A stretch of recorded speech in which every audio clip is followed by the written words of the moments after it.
profite de cette occasion pour relever qu'aujourd'hui, plus que jamais, que le problème de fond de l'économie congolaise se situe au niveau de l'augmentation durable des recettes dont je fais une priorité nationale impérative. Tout sera mis en œuvre pour juguler la fraude et l'évasion fiscale, engager une lutte sans merci contre la corruption et le coulage des recettes.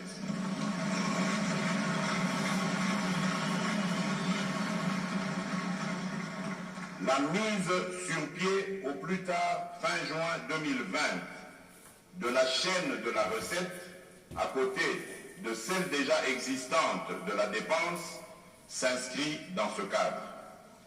Plus précisément, toutes les opérations en matière de mobilisation de recettes doivent être numérisées et digitalisées. Une autre stratégie de sécurisation des revenus publics, c'est de réorganiser le système bancaire à travers le pays pour que tous les paiements dus à l'État passent par les banques commerciales.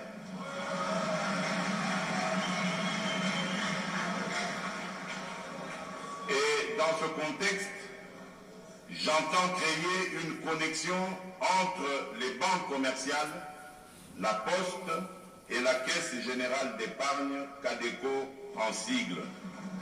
C'est de cette manière que notre pays arrivera à réaliser le budget de 10 milliards de dollars en 2020, en comptant d'abord sur la mobilisation de ses ressources internes et subsidiairement aux appuis budgétaires, lesquels ne sont pas pérennes.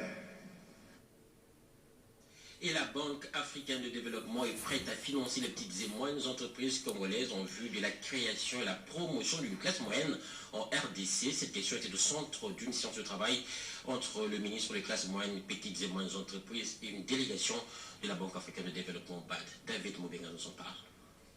Des experts de la présidence de la République, de la primature et les comités de pilotage du programme DDR, de la commission interprovinciale du Nord Kivu et du Sud Kivu étaient en séance de travail au Palais de la Nation. En toile de fond de leur rencontre, l'épineuses question des démobilisations des jeunes issus des groupes armés en vue de leur réinsertion dans la société, conformément aux recommandations du président de la République, Félix-Antoine Tshisekedi Tshilombo. Cette réunion à laquelle les gouverneurs du Sud Kivu, Théo Ngouabidje, et du Nord Kivu, Kassivita, ont pris une part active, a permis d'étudier les voies et moyens de réinsérer les démobilisés dans leur communauté respectives et de solliciter l'appui de l'État ainsi que l'accompagnement des partenaires de la RDC dans le cadre de la stabilisation des deux provinces du Sud Kivu et du Nord Kivu. Pour le gouverneur du Sud Kivu, la sensibilisation, la démobilisation et la réinsertion devront tenir compte des aspects communautaires. Il faudrait notamment ajouter une dose de réconciliation pour permettre à la personne démobilisée d'adopter un comportement des civils, a souligné le gouverneur Ngouabidje. La réunion a jeté les bases pour la restauration de la confiance entre les personnalités impliquées dans cette lourde tâche afin d'éradiquer l'activisme des groupes armés dans cette partie du pays. Vous venez là de suivre une réunion importante au Palais de la Nation sur la stabilité des provinces du Sud et Nord Kivu. Revenons sur la Banque africaine de développement BAD qui est prête à financer les petites et moyennes entreprises congolaises en vue de la création et la promotion d'une classe moyenne en RDC. Cette question était au cœur d'une séance de travail entre le ministre des classes moyennes, petites et moyennes entreprises et une délégation de la BAD. David Moubenga. Le ministre des classes moyennes, petites et moyennes entreprises et artisanat, Justin Kalumba Mwanangongo, a eu une séance de travail ce jeudi 12 décembre 2019 avec une délégation d'experts de la Banque africaine de développement, BAD en sigle, conduite par le manager Babatunde Onilola, chef de mission en charge de la sécurité, affaires sociales, santé et nutrition. La délégation de la BAD a annoncé une bonne nouvelle au ministre des classes moyennes, petites et moyennes entreprises et artisanat. La BAD dispose à ce jour de 250 milliards de dollars budget pour appuyer les États africains dans le secteur des petites et moyennes entreprises. À son tour, le ministre Justin Kalumba Mwanangongo a informé ses interlocuteurs de la préparation du programme de son ministère, un programme de 10 ans qui nécessite l'appui financier des partenaires traditionnels tels que la Banque africaine de développement dans le cadre du panafricanisme. Comme pour regarder dans la même direction que son hôte, le chef de la délégation de la Banque africaine de développement a exprimé la ferme volonté de cette institution bancaire africaine de relancer les projets en rapport avec l'entrepreneuriat des jeunes et des femmes, avec en ligne de mire la création et la promotion d'une classe moyenne en République démocratique du Congo. We're delighted to meet the Honorable Minister for Small and Medium Enterprises. Nous avons discuté beaucoup de choses importantes et les petites et moyennes entreprises comme les moteurs de la croissance de la République démocratique du Congo.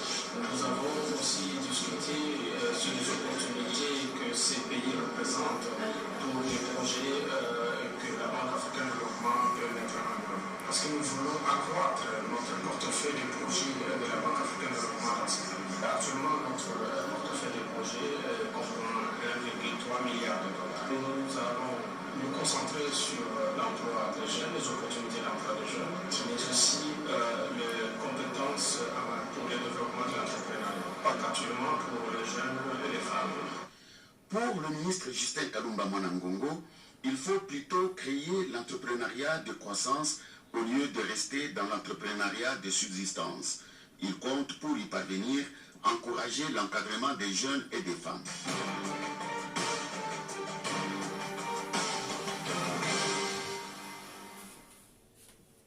Et à présent, place à notre rubrique rétrospective de la semaine. Le président de la République a eu à déployer d'intenses activités durant la semaine qui s'achève. Le chef de l'État, Félix Antoine Tshisekedi, a procédé à l'ouverture du 2e Forum national sur la décentralisation. Il a reçu également les émissaires de ses homologues du Sud-Soudan et de la République du Congo. Ils ont parlé du renforcement des relations de coopération entre ces pays. Le chef traditionnel Teke Umbu aussi était reçu en l'occurrence par le président de la République. La semaine du président, signé Pierre Kibambe Somoïsa. Les chefs traditionnels Teke Umbu ont été reçus par le président de la République Félix Antoine Tshisekedi Tshilombo, une occasion pour eux de soumettre au chef de l'État le cahier de charges reprenant quelques préoccupations, notamment les conditions de vie de leurs administrés, le pouvoir coutumier sous leur gestion du sol et leur absence dans le gouvernement. Ils n'ont plus manqué de déplorer les morts et les dégâts matériels enregistrés suite aux pluies diluviennes dans leurs différentes contrées. Très attentif à leurs revendications, le chef de l'État leur a notamment demandé d'apporter les dossiers des jeunes Teke Umbu capables d'occuper des fonctions dans différentes institutions. Organisé par le gouvernement sous le haut patronage du président de la République avec le concours du PNUD, les travaux du 2e Forum national sur la décentralisation se sont ouverts le mercredi 11 décembre dernier au cours d'une cérémonie présidée par le chef de l'État, Félix Antoine Tshisekedi Tshilombo. Ces assises qui se sont tenues 13 ans après l'institution de la décentralisation en RDC ont eu pour thème principal l'évaluation de cette réforme constitutionnelle depuis son application au pays. Le représentant pays du PNUD, Dominique Moutsa, et le ministre d'État en charge de la décentralisation, Azarias Orobewa, ont tour à tour salué la tenue de ce forum permettant de passer en revue les résultats obtenus au cours de 13 dernières années, les contraintes et défis rencontrés et d'identifier et de valider les recommandations stratégiques en vue d'améliorer la mise en œuvre de cette réforme pour le développement à la base. Le président de la République, Félix Antoine Tshisekedi Tshilombo, a rappelé aux gouverneurs, maires de ville et autres représentants de la base participant au forum sa vision des développements de la RDC à partir de la base, justement, en plaçant le citoyen congolais au centre de leurs actions. Avant de déclarer ouverts les travaux, le chef de l'État a rassuré ses interlocuteurs de la mise sur pied de la Caisse nationale de péréquation qui permettra notamment le financement des projets dans certaines provinces les moins nantis en guise de solidarité. L'un des pays limitrophes Le Soudan du Sud entend raffermir davantage ses relations bilatérales d'amitié et de coopération avec la République démocratique du Congo. C'est dans cette optique que la ministre sud-soudanaise des Affaires étrangères et de la coopération internationale, Awin Deng Akwil, a été dépêchée à Kinshasa, porteuse de messages du président Salva Kiir à son homologue de la RDC Félix Antoine Tshisekedi Tshilombo.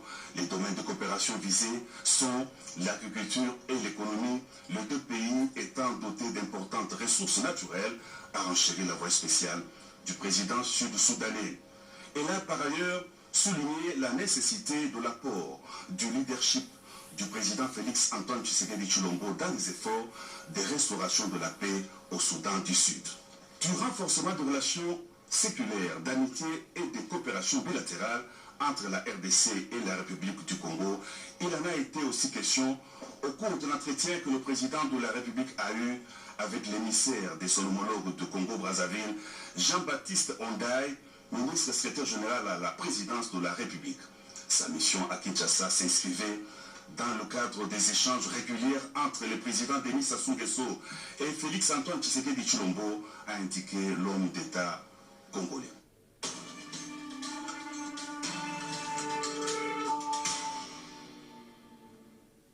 Deux dossiers dans ce journal. Le premier s'intéresse à la surcharge et aux navigations nocturnes, principale cause des naufrages des baleinières en bois, constat fait par les experts du secteur des transports. Mais dans quel état s'y trouvent nos baleinières en République démocratique du Congo? Tentative de réponse dans ce dossier signé Christine Lenzo.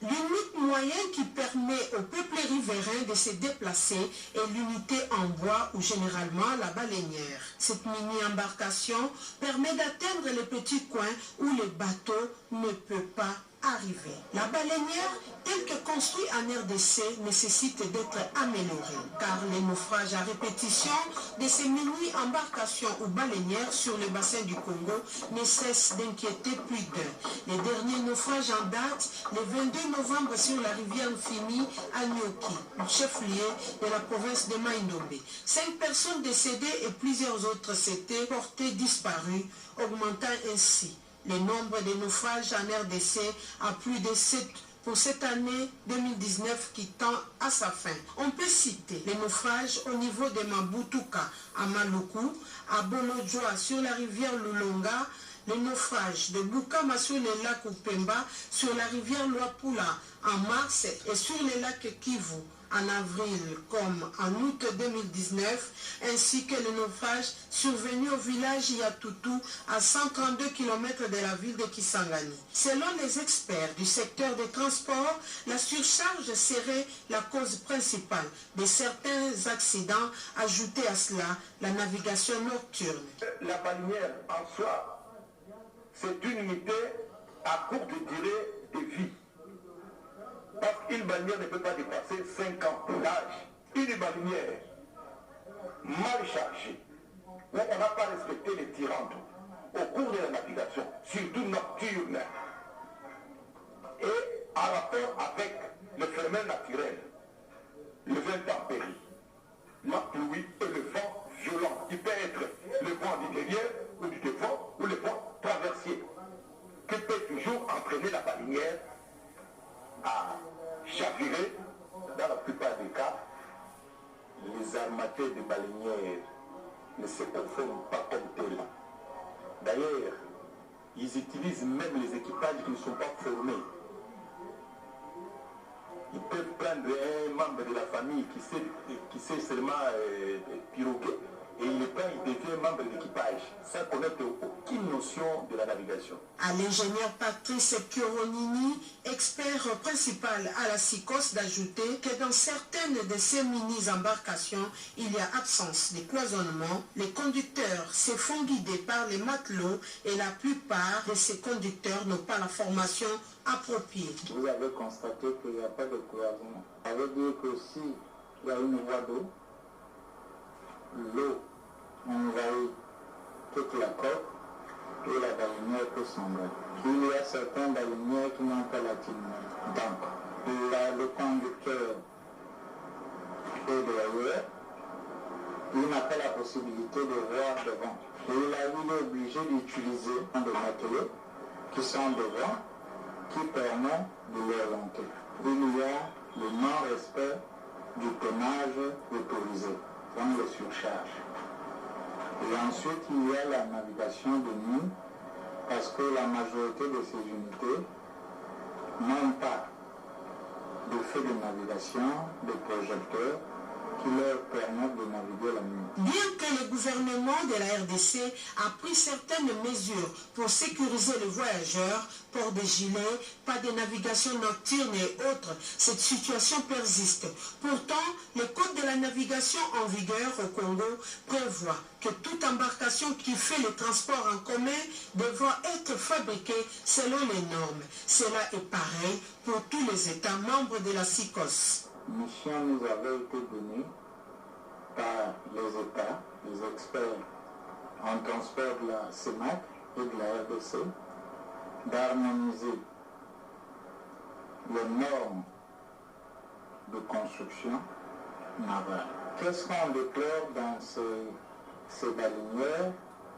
Premièrement, il y a la conception. Deuxièmement, il y a le mode d'assemblage. Les normes permettent d'imposer un certain mode d'assemblage.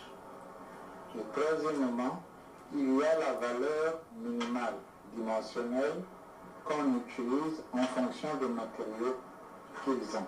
La plupart des baleinières construites ne respectent pas les normes. Fort de cela, la SICOS a élaboré en 2007 les passes navigation en tenant compte des aspects liés à l'environnement. C'est dans ce cadre qu'il faudrait placer la mise au point par le secrétariat général de la SICOS que dirige Mme Eno Judith Efundem Agbor d'une baleinière pilote pour les États membres de la SICOS dans le but d'améliorer les conditions de navigation et de sécurité pour les petites unités fluviales. Bon, en ce qui concerne le projet, nous avons choisi d'abord un pays, c'était la République du Congo. Nous avons reçu le financement de la coopération internationale allemande qui nous appuie dans la réalisation de ce projet. Le consultant qui devait construire la baleinière a été recruté et nous avons fait l'état des lieux du matériel de construction. Au moment où nous devions lancer le DAO pour l'achat du matériel, indépendamment de notre bonne volonté, la coopération allemande momentanément suspendue. Pour les raisons qui lui sont propres, nous allons toujours finaliser ce que nous avons commencé en République du Congo et amorcer la construction d'une nouvelle baleinière pilote en 2020 ici en République démocratique du Congo et ensuite dans tous les États membres de la SICOS. Ce modèle type de baleinière a été présenté au Congo-Brazzaville qui suivra les tours de la République démocratique du Congo en plus des autres pays membres de la SICOS. Le second dossier entré à la santé, il y a résurgence à Kaimba dans l'ex-province du Bandonou de la maladie Konzo, une épidémie qui s'apparente à la poliomyélite et paralyse les membres inférieurs de l'être humain. Et jusque-là, il n'y a pas de thérapie. Parmi les premières solutions, la désintoxication du manioc et l'ouverture de la frontière entre la République démocratique du Congo et l'Angola. Lucie, la vice-sénateur, revient sur les causes de cette maladie Konzo qui sévit dans cette partie du pays à travers ce dossier.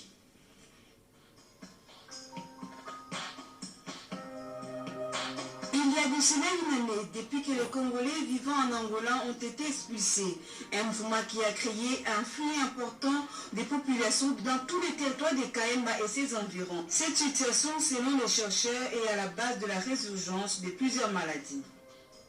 40 nouveaux cas de Konzo ont été enregistrés dans 12 zones de santé sur les 14 que compte cette province du Congo. Cette maladie attaque le système nerveux et se manifeste par une paralysie partielle des deux membres. Le Konzo, c'est une maladie toxico-nutritionnelle qui affecte les populations rurales dans certains pays de l'Afrique subsaharienne. Cette maladie-là est caractérisée par l'atteinte du motoneurone central, c'est-à-dire les nerfs, en quelque sorte, qui est responsable de la motricité ou du mouvement. Et ça s'est traduit par une paralysie de 2 membres inférieurs. Et selon la sévérité de la maladie, la personne peut être incapable de marcher. Là, c'est le stade 3. Au stade 2, la personne peut marcher, mais avec un support, un bâton. Et au stade 1, la personne peut essayer de marcher sans support. Les premières épidémies de Konzo ayant été identifiées à Kaemba depuis des années, les populations de ces territoires interpellent les autorités tant nationales que locales sur la nécessité d'une lutte coordonnée de cette maladie pour son éradication. La sensibilisation reste la meilleure prévention. Qui engage d'abord un travail sur le mental en ce qui concerne les pratiques alimentaires, de sensibiliser les gens à la prévention, comment prévenir le Konzo par les pratiques de bon ruissage du manioc, ou plutôt la troisième chose serait de produire en grande quantité tout ce qu'il y a comme variété, qu'on doit changer les pratiques alimentaires. Il faut qu'on instruise les gens pour qu'ils mangent ce qu'ils disent que ce sont des choses pamba. Les victimes de cette maladie, aujourd'hui immobiles, doivent bénéficier des formations pour leur réintégration dans la société. Bon, en fait, je dirais d'abord que le Konzo, c'est une maladie qui n'a pas encore un traitement. Donc, lorsque vous êtes atteint de Konzo, vous restez handicapé toute la vie. Il y a eu plusieurs interventions à Kaemba. Depuis les années 1986, c'était la première intervention de ces planiers. Ces interventions consistaient sur la prévention primaire et on agissait sur la sécurité alimentaire et puis on renforçait la méthode de détoxification des maniocs. Mais s'il n'y a pas eu éradication complète de Konzo, c'est parce que des interventions ont été ponctuelles et non capitalisées par la population. Et du fait aussi de la croyance, parce que localement, on pense que le Konzo est lié à la sorcellerie. Donc l'arrivée des refoulés de la Mola a augmenté encore de nouveaux cas de Konzo. Si on veut éradiquer les Konzo à Kaemba, il faut agir sur le problème socio-écologique. Il faut chercher à renforcer la productivité du sol, à renforcer l'économie de la population.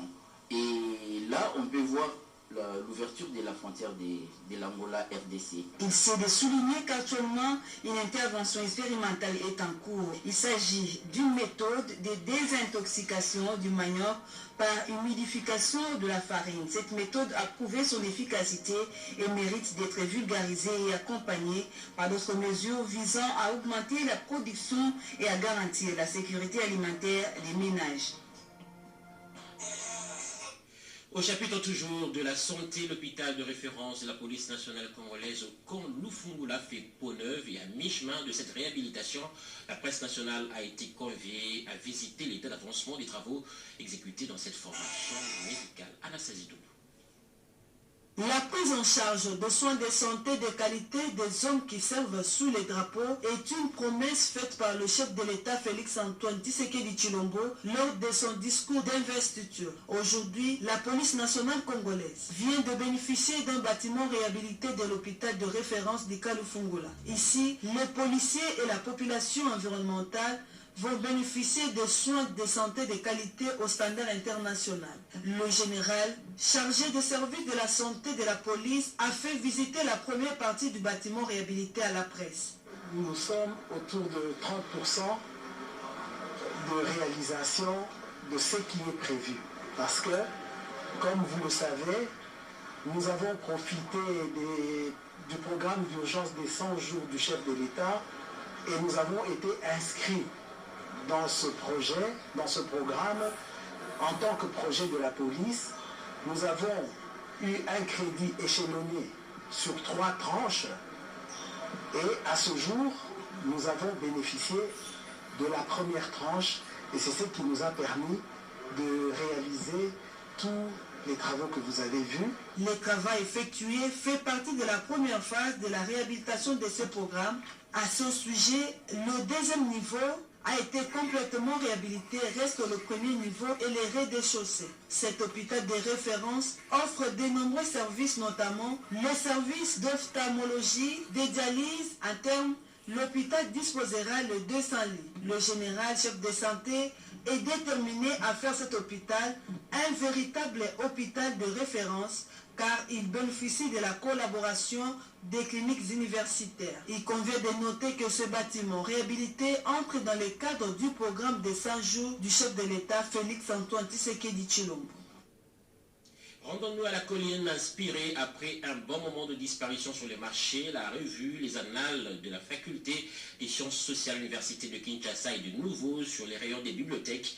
La charge de conduire l'ouvrage sur les fonds baptismaux est revenue au professeur émérite Clément Mobila, doyen de la Faculté des Sciences Sociales. Mesdames Royal nous en dit plus. Son regard sur la société congolaise, la Faculté des Sciences Sociales, administrative et politique au sein de l'Université de Kinshasa entend davantage se positionner comme un espace de recherche pour la promotion de la paix et de la connaissance des sciences du travail. Les sciences du travail, c'est une filière qui nous a manqué, parce qu'au regard de tout ce que nous voyons, comment on gère, n'est-ce pas, notre patrimoine national, comment on gère les entreprises, nous souffrons. Il manque, n'est-ce pas, des spécialistes, des managers, des gens qui ont un certain leadership, n'est-ce pas, qui peuvent dire non à ceci, non à cela. Ici, pour nous, nous formons le master pendant 2 ans, en paix, en sécurité et en gestion de conflits. Ces deux filières vont certainement participer au rayonnement de la faculté des sciences sociales. Les annales, c'est aussi la marque et l'identité de la faculté des sciences sociales. Environ 20 articles scientifiques réunis dans un volume de plus de 400 pages. C'est une contribution de professeurs, chefs de travaux et assistants. C'est une illustration de la vivacité de la recherche scientifique sur la colline inspirée, de la géopolitique entre l'Est et l'Ouest de la République démocratique du Congo, au contrôle parlementaire, en passant par la vie des partis politiques, tout est passé au peigne fin. 14 décembre 1989, 14 décembre 2019, cela fait 30 ans, jour pour jour, depuis qu'existe l'Asbel Banaké. Une messe d'action de grâce a été dite pour la circonstance à l'église Saint-Joseph par l'abbé Coco, de la commune à Matongé, allais-je dire, à laquelle a pris part le ministre d'État en charge de la communication média, Jolino Makelele. La célébration eucharistique est le début d'une semaine appelée à être marquée par plusieurs manifestations que les membres de l'Asbel Banakin ont choisi pour marquer la 30e édition de la création de leur association. L'homélie de l'abbé Coco a été plus qu'une invitation adressée aux Quinois à la culture de l'amour et de l'unité, à privilégier par conséquent le rejet de la division. Pour le ministre d'État, ministre de la Communication et Médias, Jolino Makelele, voilà l'occasion toute faite pour honorer la mémoire de l'ensemble des Quinois dans la diversité de leur appartenance sociale.